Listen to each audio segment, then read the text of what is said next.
మీరు ఇంజనీరింగ్ చేశారా? జాబ్స్ కోసం సెర్చ్ చేస్తున్నారా? 3600 మందికి పైగా స్టూడెంట్స్ కి జాబ్స్ వచ్చేలా చేసిన code Gyan 100 days software course లో జాయిన్ అవ్వండి. మీ కెరియర్ ని బిల్డ్ చేసుకోండి. నమస్కారం సార్. నమస్కారం. కొన్ని సందర్భాల్లో చాలా మంది నేను ఇరుక్కుపోయానా అని అనుకుంటూ ఉంటారు. ఎందుకు అంటే నేను చేసిన తప్పు పనులు కావచ్చు, లేదు అంటే నా వీక్నెసెస్, దాంతోపాటు నా లూప్ హోల్స్ అక్కడ ఉన్నాయి, నేను ఇంకా అక్కడి నుంచి బయటికి రాలేకపోతున్నాను అనుకునే వాళ్ళు చాలా మంది ఉన్నారు. సో దాని నుంచి ఎలా బయటపడాలి సార్? ఒక ఫస్ట్ ఫార్మోస్ట్ థింగ్, మనని ఎవరైనా డ్యామేజ్ చేయగలరు అనుకుంటే ఎక్కడ డ్యామేజ్ చేస్తారు తెలుసా? మన పరువు అనే ఒక కన్స్ట్రక్ట్ మీద. ఎవరైనా సరే మనని ఏదైనా దెబ్బ కొట్టాలి అంటే మెయిన్ అండ్ బాడీకి దెబ్బ కొట్టారనుకో హీల్ అయిపోతుంది. ఓకే, నీకు ఏదైనా ఆస్తిలో నష్టం చేశారంటే హీల్ అయిపోతుంది, వచ్చి మళ్ళీ కొనుక్కోవచ్చు, సంపాదించుకోవచ్చు.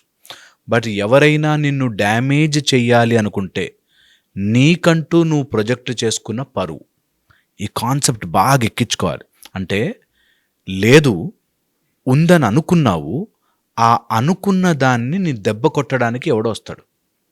ఒక అమ్మాయి ఫస్ట్ మ్యారేజ్ అయింది, హస్బెండ్ బ్రేకప్ అయిపోయింది, తర్వాత ఇంకొకరితో ప్రేమించిన తర్వాత అతను మొత్తం ఈమెను శాంతం వాడుకుని వీడియోలు తీసి ఆడియోలు తీసి అన్ని ప్రూఫ్లు పెట్టుకుని ఇంకా డబ్బులు తీసుకురా, నేను అందరికీ చూపించేస్తాను, అందరికీ పబ్లిష్ చేస్తాను, ఒక్క క్లిక్ కొట్టానంటే ఇంటర్నెట్ మొత్తం వైరల్ అయిపోతుంది అని బెదిరిస్తున్నాడు. వాడు ఎంత కర్కోటకుడు అంటే, వీడియో కాల్ చేసి నువ్వు ఇప్పుడు కొట్టుకో, నువ్వు చెంపదెబ్బలు వేసుకో, లేకపోతే వీడియోలు వైరల్ చేస్తా అంటే, అమ్మో నేను మా అమ్మ నాన్న వాళ్ళు నన్ను చాలా నమ్మారే, నేను ఇలాంటి పని చేశానంటే మా నాన్న బతకడు, నా పరువు పోతుంది, మా అమ్మ ఇలా చేసేస్తుంది, నన్ను అందరూ చుట్టాలు వాళ్ళందరూ అనుకుంటారు అనే ఒక కాన్స్ట్రక్ట్ తయారు చేసుకుని ఆ పరువు అనే దానికోసం తన జీవితం మొత్తం వాడికి చాకరీ చేస్తూ 8 ఏళ్ళు గడిపింది. 8 years. ఎలా అంటే వాడికి మధ్యరాత్రి పడుకున్నావేంటి, అప్పుడే లేచి కూర్చో, అక్కడి నుంచి నడు, ఇంకా వాళ్ళు చెప్పిందల్లా చేయడం, లేకపోతే పంపించేస్తా, వైరల్ చేసేస్తా అన్నట్టుగా బెదిరించడం అన్నమాట. మన లూప్ హోల్స్ ఇది ఎక్స్ట్రీమ్ చెప్తున్నా. ఇంట్లో కూడా చిన్న చిన్న విషయాలకి పరువు పోతుందిలే అన్నట్టుగా మనని ఆడించే వాళ్ళు మన జీవితంలోకి వస్తారు. ఫస్ట్ ఇందులో అర్థం చేసుకోవాల్సింది, ఆ పరువు అనేది ఒక కన్స్ట్రక్షన్, మన మైండ్లో జరుగుతున్న కన్స్ట్రక్షన్. అది అంటే పోతుంది, ఏం లేదు అక్కడ. Okay, number 1. Second, very very important, చాలా ముఖ్యమైనది, నువ్వు ఎన్ని రోజులైతే అలా భయపడుతూ ఉంటావో ఆ భయమే వాళ్ళకి ఆయుధం. నా లూప్ హోల్స్ వాడి దగ్గర ఉన్నాయి అనగానే బస్ వాళ్ళకి అది ఆయుధం, మన ఎట్టంటే అటు ఆడిస్తారు. సో ముందు వెంటనే దిగాల్సింది ఏంటంటే, ఓకే నేను భయపడను, ఫస్ట్ థింగ్ ఏదైనా కానీ చూసుకుందాం అనే ధైర్యం రాగానే వాళ్ళు వెనకంజ వేస్తారు. Okay, and third, the most important point, ఇలా ఉన్నప్పుడు సపోర్ట్ తీసుకోవడం చాలా ముఖ్యం. నువ్వు ఎవరైతే నిన్ను తెలుసుకుంటే పరువు పోతుంది అంటున్నారో వాళ్ళు నాకు కష్టం వచ్చింది అని చెప్పుకున్నప్పుడు వాళ్ళు నీతో లేకపోతే వాళ్ళ ముందు పరువు పోయినా పర్లే కదా. అమ్మా నాన్నకే చెప్పుకోలేకుండా దాచిపెట్టుకుంటారు వీళ్ళు ఆ లూప్ హోల్స్ని.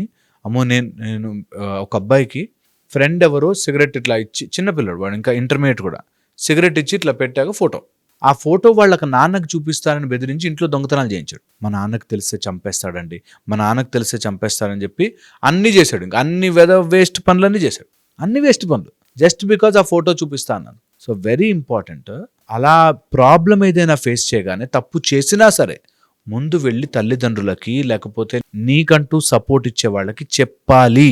Yes sir. అండ్ మీరు అన్నట్టుగానే ఎవరో వెళ్ళిపోతారనో, లేదంటే ఏదో అయిపోతుందనో వాళ్ళు చెప్పిన పని చేయడం కావచ్చు, అక్కడే ఆగిపోవడం మనం చూస్తూ ఉంటాం. కానీ రియాలిటీ కష్టంగా ఉన్నా కూడా ఆ మూమెంట్ వరకు ఎంత చేదుగా ఉన్నా, రిలేషన్షిప్ బ్రేక్ డౌన్ అయినా, మనకు కావాలి అనుకున్నప్పుడు వాళ్ళు చేసిన బ్యాడ్ పని అయినా కూడా మనం యాక్సెప్ట్ చేస్తాం కదా, కొంచెం కష్టమైనా. దీన్ని ఎలా చూడాలి అంటారు? చాలా తప్పు తెలుసా, బికాజ్ అది కాపాడుకోవడానికి మనము ఎంతకైనా దిగజారడం అని చూసావా, దట్ ఈస్ నిన్ను నువ్వు హత్య చేసుకుంటున్నట్టు. వెరీ రాంగ్, అది ఎప్పుడు చేయకూడదు. అందుకే మనకి ధర్మము అంటారు. నువ్వు ఎవరైనా బ్లాక్మెయిల్ చేస్తున్న వాడిని నువ్వు ఎంటర్టైన్ చేసావు అంటే నువ్వు అధర్మం వైపుకి వెళ్ళిపోయినట్టు. అందుకే ధర్మము సైడే ఉండు, ఏదైనా కానీ ధర్మమే గెలవాలి. ధర్మం ఏంటక్కడ, ఒకడు నీవేవో సీక్రెట్స్ పెట్టుకుని, నీ లూప్ హోల్స్ పెట్టుకుని నేను ఆడిస్తున్నాడు అంటే అది అధర్మం. అధర్మానికి నువ్వు సపోర్ట్ చేయకూడదు, చాలా ఇంపార్టెంట్ ఇది. అండ్ దీంతోపాటు ఒకవేళ అలా ఒకసారి ఏదో చేసాం, రెండోసారి చేసాం, ఇంకా అది కంటిన్యూ అవుతూ పోతుంటే మనం ఎప్పటికీ మనలాగా ఉండలేము అన్నది తెలుసుకోవాలి. మాస్క్ వేసుకొని ఇక్కడ ఒకలాగా అంగ ఇంకొకలాగా బ్రతకలేమది. అది చాలా కంప్రెసివ్‌గా ఉంటుంది. చాలా స్టేబుల్ గా ఉండదు. ఒత్తేస్తున్నట్టుగా ఉంటుంది. That's a highest level of torture. అందుకోసమే అది ఎప్పుడు దాన్ని ఫస్ట్‌లోనే స్టార్టింగ్‌లోనే మనము బ్రేక్ డౌన్ చేసుకోవాలి. ఓకే. చాలా ఇంపార్టెంట్. దీంతో పాటు ఒకవేళ అట్లా ఏదైనా సిట్యుయేషన్‌లో ఉంటే ఈ రోజుల్లో నాతో సైబర్ క్రైమ్ ఆఫీసర్స్ ఎంతమంది చెప్తారో, చిన్న విషయానికండి వాడు అప్పుడే నో అనేస్తే అయిపోతుంది. 20 లక్షలు 30 లక్షలు అప్పు చేశాక ఇప్పుడేం చేయాలి?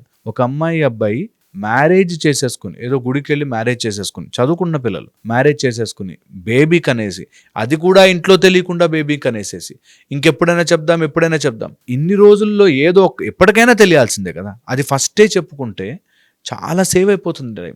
మనం ఒక చిన్న భయం వల్ల చాలా పెద్ద ప్రాబ్లమ్స్లోకి ఇరుక్కుంటూ ఉంటాం. ఇది నిజంగా తెలియదు. మరి ఎందుకు సార్ అంటే కొంతమంది రియలైజ్ అయ్యి నేను మిస్టేక్ చేశాను, ఓకే ఇది ఇక్కడతోటి ఆపాలి అనుకొని స్టెప్ తీసుకున్న వాళ్ళని మనం చూస్తుంటాం. కానీ ఇంకొందరు మాత్రం ఇది రాంగ్ అని తెలిసినా ఆ ట్రాప్లోనే వెళ్తారు. కానీ ఇక్కడ నేను రియాలిటీ నిజం మాట్లాడితే ఇక్కడికి పులి స్టాప్ పెట్టొచ్చు కదా అన్న ఆలోచనలో కొందరు ఉండరు. ఎందుకంటారు సార్? అది ఒక మైండ్ స్టేట్ తెలుసా, చాలా ఇంపార్టెంట్ పాయింట్. ఇది చాలా మందికి ఎందుకు అలా చేశానో వాళ్ళకి అర్థం కాదు. That's a state of mind. ఒక మైండ్ ఒక జోన్లోకి తీసుకొచ్చి అక్కడ మనతో ఆడతారు గేమ్. ఆ భయంలో, ఆ టెన్షన్లో మనమే ఒక కమ్మేసుకుంటుంది. మన మైండ్లో క్లోజ్ అయిపోయి ఏం చేస్తున్నామో మనకే తెలియదు. చాలా మందికి విషయం చెప్పినా కూడా అర్థం కాదు. లేదు అవుతుంది. లాటరీలో, లేకపోతే ఇంటర్నెట్ ఫ్రాడ్స్లో, లేకపోతే ఇంట్లో జరిగిన ఫ్రాడ్స్లో, లేకపోతే హస్బెండ్ కొడుతూ నార్సిసిస్టిక్గా బిహేవ్ చేస్తున్న ఇంట్లో కూడా ఎందుకు ఆ స్టెప్ తీసుకోలేదు? అదేంటి కాళ్ళతో తంతాడండి గుండెల మీద అని అంటప్పుడు ఎందుకు వింటున్నావు? తెలియదు. ఏదో భయం, ఏదో పిల్లలు ఏమైపోతారు, ఫ్యామిలీ ఏమైపోతుంది, ఇలాగా తెలియని ఒక ఊహని పెట్టుకుని దాంట్లో ఉండిపోతారు. ఇది స్టేట్ ఆఫ్ మైండ్ తామసిక గుణం. అంటే ఇనర్షియాలోకి వెళ్ళిపోయి మైండ్ పనిచేయక. నేను ఎప్పుడు చెప్తాను, 4 రకాల పార్ట్స్ ఉంటాయి మైండ్లో: మనస్సు, బుద్ధి, చిత్తము, అహంకారము. నీ అహంకారముని ఎవరికో తాకట్టు పెట్టి నీ బుద్ధిని వాడకుండా చేసిన రోజున నీ మనస్సు భయపడుతుంది. బాగా గుర్తుపెట్టుకోండి లాజిక్. నీ బుద్ధిని నువ్వు ఎప్పుడు భగవంతుడు తెలివితో పాటు ఇచ్చాడు. తెలివిని ఎప్పుడైతే వాడవో, నీ బుద్ధి ఎప్పుడైతే పనిచేయదో, నీ మనస్సు భయమేసేస్తుంది. చాలా సింపుల్. అది చాలా సింపుల్. ఇది ఒక దయ్యం ఉంది అంటే నీ బుద్ధి, దయ్యాలు ఎందుకుంటాయి, అసలు చీకట్లోనే ఎందుకు కూర్చోవాలి, ఇక్కడ రావచ్చు కదా అని నీ బుద్ధి ఆలోచించిన రోజున దయ్యం మాయమైపోతుంది. అలాగే ఏదైనా కష్టం ఉండి, ఒక నార్సిస్టిక్ హస్బెండ్ ఉండి రోజు కాలుస్తున్నాడు, వాతలు పెడుతున్నాడు, లేకపోతే తిడుతున్నాడు, టార్చర్ పెడుతున్నాడు అంటే ఎందుకు అని నువ్వు తిరిగి ధైర్యంగా చూడని రోజున, నీ బుద్ధి పనిచేయని రోజున నీ మనస్సు భయపడుతుంది. ఒకసారి మనస్సు భయపడింది అంటే ఆ మనస్సు నీతో అన్ని రకాల పనులు చేయిస్తుంది. అందుకని ఈ 4 అంశాలని అర్థం చేసుకుని ఎప్పుడైతే నీ బుద్ధిని నేను అనే దాన్ని ఎవరికో తాకట్టు పెడతావో అప్పుడు యు ఆర్ లాస్ట్. అలాంటప్పుడు వాళ్ళకి చెప్పిన అర్థం కాదు తెలుసా. ఇది ఎందుకు మీరు అన్నంత ఈజీ కాదు సార్ అంటారు. మా దగ్గరకు వచ్చి నేను 15-20 ఇయర్స్ నుంచి చూస్తున్నారా బాబు, చెయ్యి, సింపుల్ థింగ్, చేయలేరు. మీకు చెప్పడం ఈజీ సార్, అక్కడ కూర్చుని చెప్పడం easy boss. My God, try చేయండి బాస్, ట్రై చేయండి. నీ మనస్సుని, నీ బుద్ధిని, నేను అనే ఒకదాన్ని కరెక్ట్గా కనుక నువ్వు అనలైజ్ చేసుకోగలిగితే అన్నీ సెట్ అవుతాయి. ఇది ఆ టైంలో వెలగదు, నాలాంటి వాడు చెప్పినా ఎక్కదు. అండ్ ఆ ప్రాబ్లం వచ్చాక అందులో ఇరుక్కుపోయి చాలా దూరం వెళ్ళాక వెలుగుతుంది, అయ్యో ఏంటి ఇలా చేశాను అని. అందుకోసమే be very very careful. Loopholes దొరికినా సరే, తప్పులు మానవులందరూ తప్పులు చేస్తారు, మనుషులందరూ చేస్తారు. ఏదో జరిగిపోతుందేమో అనే చీకటిలో నీకు కనిపించని దాని గురించి నువ్వు ఆలోచించి ఈరోజు జీవితాన్ని పాడు చేసుకోవద్దు. Is the most important point. ఇది అర్థం కావడానికి టైం ఎలా తెలుస్తుంది సార్? అంటే అక్కడే ఆగిపోవడం ఒక పాయింట్ అయితే, దాంతో మనము ఫర్దర్ గా కూడా ఎన్నో బ్యాడ్ కాన్సిక్వెన్స్ ని ఎక్స్పీరియన్స్ చేయాల్సి వస్తూ ఉంటుంది. నేను చెప్తా ఈజీ మెథడ్. ఎప్పుడైనా సరే this part of your body, the ventral part of your body అంటారు.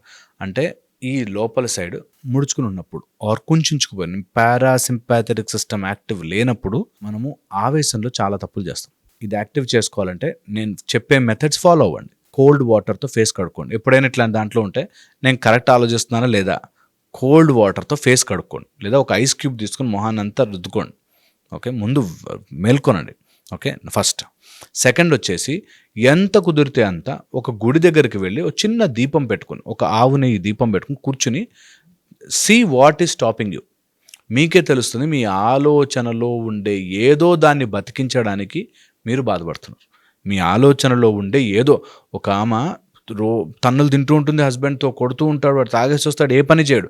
ఎందుకంటే కూతురు భవిష్యత్తు ఏమవుతుంది నేను, వాట్ నాన్ సెన్స్, వాడు రోజు తంతుంటే నీ కూతురు భవిష్యత్తు బాగుపడిపోతుందా, హౌ సిల్లీ ఈజ్ దట్ అనే ఆలోచన రానివ్వకుండా ఉంటుందిగా. దీపం పెట్టుకుని కూర్చో, అక్కడ ఆలోచించు. వీడు రోజు కొడుతుంటే నా కూతురు భవిష్యత్తు బాగుపడుతుందని ఎట్లా అనుకుంటున్నా.